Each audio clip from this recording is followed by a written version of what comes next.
Let's take a break from real news for a moment and huddle up around the water cooler for a look ahead to the day's nonsense. President Obama made a surprise visit to Veers Mill Elementary School in Silver Spring, Maryland yesterday. It was touching. He walked in on a class, surprised the heck out of them, asked them how many in the audience were planning on going to college. The kids all screamed. He talked to them about their favorite books. His favorite book, we learned yesterday, or one of them, Where the Wild Things Are, and we also learned that he went to see the movie with his kids. Not exactly a glowing review. Here's the president talking to the kids. When I was really small, I used to love this book that they just made a movie out of called Where the Wild Things Are.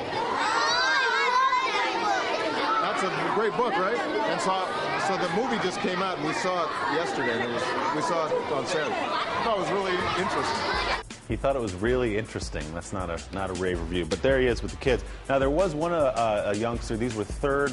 I did just use the word youngster. There were third and fourth graders in the elementary school, and one of them apparently is a birther. Listen to this question. Yeah, I was born in Hawaii. That's true. Absolutely, and my sister still lives in Hawaii. Said, were you really born in Hawaii? A third grader asked that. We're teaching them young, aren't we?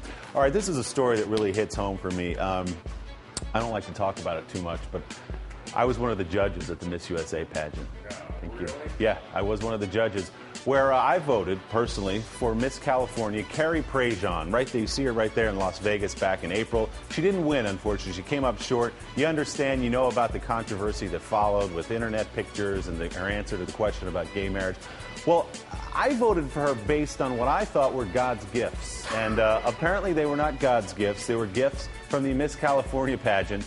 They came to about $5,200 up there. And now she sued the Miss California organization in a countersuit. They're saying they want the money back for the two fake gifts they gave her. $5,200 about. So we'll see how that settles out. Meanwhile, you'll remember the Honorable Donald J. Trump addressed a situation earlier in the summer. So we've made a determination that the pictures taken were acceptable, they were fine.